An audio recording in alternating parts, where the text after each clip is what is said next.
Assalamualaikum warahmatullahi wabarakatuh. Perkenalkan, nama saya Anugrah Awan Gonting, NIM 19059132, Prodi Manajemen.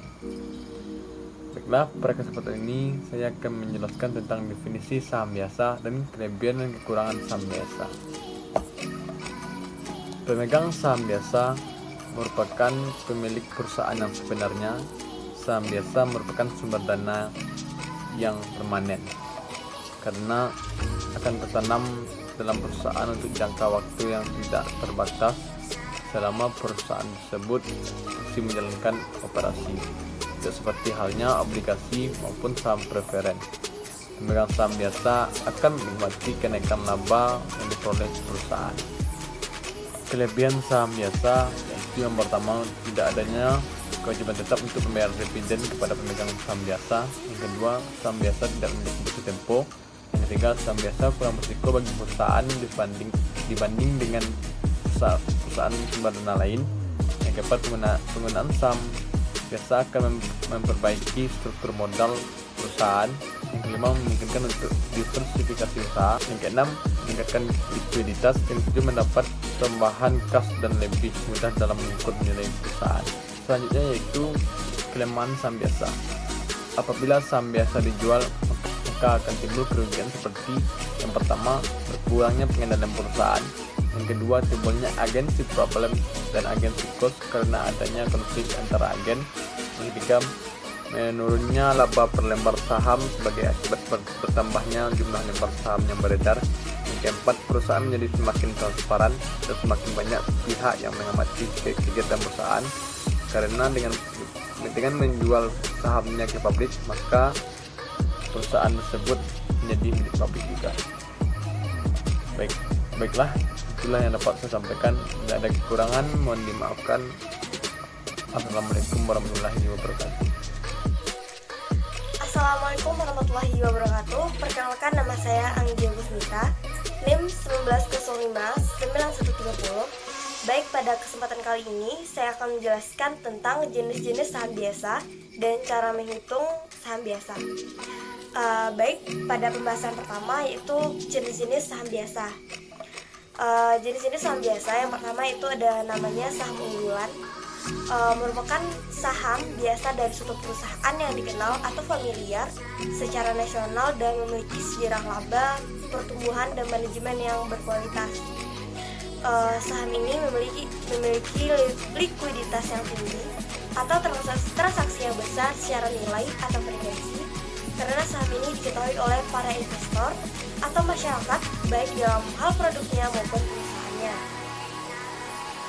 Kemudian yang kedua ada saham bertumbuh atau growth stock, yaitu saham-saham yang diharapkan memberikan pertumbuhan laba yang lebih tinggi dari rata-rata saham lainnya, sehingga mempunyai PER yang tinggi. Saham jenis ini menandakan bahwa perusahaan masih bisa tumbuh dengan strategi manajemen perusahaan seperti ekspansi bisnis ataupun efisiensi modal.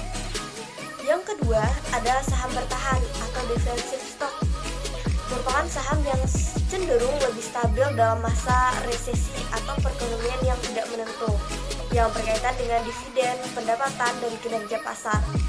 Saham jenis ini biasanya memimpin dalam industrinya dan mempunyai kapitalisasi pasar yang besar. Yang keempat ada saham cyclical, merupakan saham yang nilainya cenderung naik secara cepat saat perekonomian mengalami peningkatan, dan begitu juga sebaliknya mengalami penurunan saat perekonomian mengalami penurunan. Kenaikan atau penurunan saham terjadi secara periodik sesuai siklus masing-masing perusahaan. Kemudian yang kelima ada namanya saham non-siklis, adalah saham-saham perusahaan yang memproduksi barang-barang kebutuhan umum yang tidak terpengaruh oleh kondisi ekonomi.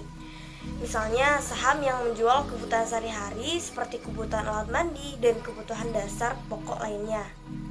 Yang keenam ada saham musiman atau seasonal stock. Saham musiman merupakan saham yang perusahaan penjualannya bervariasi karena dampak musiman. Misalkan perusahaan yang naik pada masa menjelang Lebaran dan Tahun Baru karena jenis bisnisnya menjual pakaian atau pusat-pusat perbelanjaan. Dan yang terakhir ada namanya saham spekulatif. Saham spekulatif yaitu saham yang kondisinya memiliki tingkat spekulasi yang tinggi dan kemungkinan tingkat imbal hasilnya rendah atau negatif. Lanjut kita ke pembahasan selanjutnya, yaitu cara menghitung saham biasa atau disebut juga dengan EPS. Jadi EPS atau biasa disebut juga dengan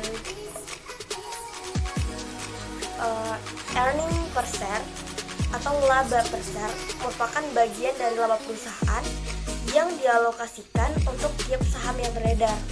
Fungsinya yaitu indikator kesehatan keuangan perusahaan.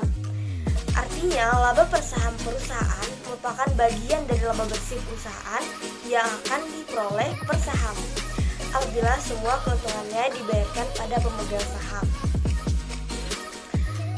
Cara menghitung EPS ini, yang pertama, EPS sama dengan laba bersih dikurang dividen pilihan dibagi rata-rata saham biasa yang beredar. Namun pada umumnya orang-orang menggunakan EPS sama dengan laba bersih dikurang dividen pilihan dibagi rata-rata tertimbang saham yang beredar. Contoh soal, sebuah perusahaan memiliki laba bersih $1 juta pada kuartal ketiga. Kemudian perusahaan mengumumkan dividen sebesar $250.000. Sedangkan total saham yang dikeluarkan untuk periode tersebut adalah 12 juta dengan total saham beredar adalah 11 juta. Maka untuk menghitung EPS tersebut dapat digunakan rumus EPS sama dengan laba bersih dikurang dividen pilihan dibagi saham beredar, yaitu laba bersih $1 juta dikurang dividen pilihan yaitu 250.000 dibagi saham beredar 11 juta, didapatkan hasil $0,068. Dalam artian setiap bagian akan menerima pendapatan bersih yang sama yaitu sebesar $0,068. Baik, itulah penyampaian materi dari saya. Terlebih dan kurang saya mohon maaf. Saya sudahi dengan Assalamualaikum warahmatullahi wabarakatuh. Assalamualaikum warahmatullahi wabarakatuh. Perkenalkan, saya Afika Rahayu dengan NIM 19059124. Di sini saya akan jelaskan, yaitu yang pertama tentang hak-hak yang dimiliki oleh pemegang saham biasa. Yang pertama itu hak untuk memesan lebih dahulu atau preemptive right, di mana pemegang saham dapat memelihara proporsi kepemilikan saham pada suatu perusahaan melalui pembelian saham tambahan. Yang kedua, hak suara, di mana pemegang saham biasa mempunyai suara atau hak berpendapat ketika pemilihan direksi, serta berhak dalam menentukan kebijakan-kebijakan perusahaan.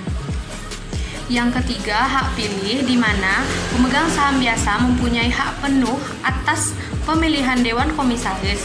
Hak pilih ini menjadi salah satu perbedaan saham biasa dan saham preferen, di mana pemilik saham preferen tidak memiliki hak pilih kecuali pada kondisi tertentu. Dan selanjutnya, yang keempat yaitu hak prioritas, di mana pada suatu perusahaan biasanya mempunyai lebih dari 2 pemegang saham biasa.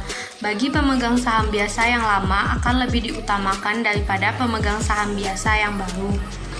Dan yang selanjutnya yaitu tentang penggunaan saham biasa dalam kehidupan nyata, yang mana saham biasa atau common stock adalah jenis keamanan utama yang memungkinkan investor membeli sebagian perusahaan dengan masing-masing saham.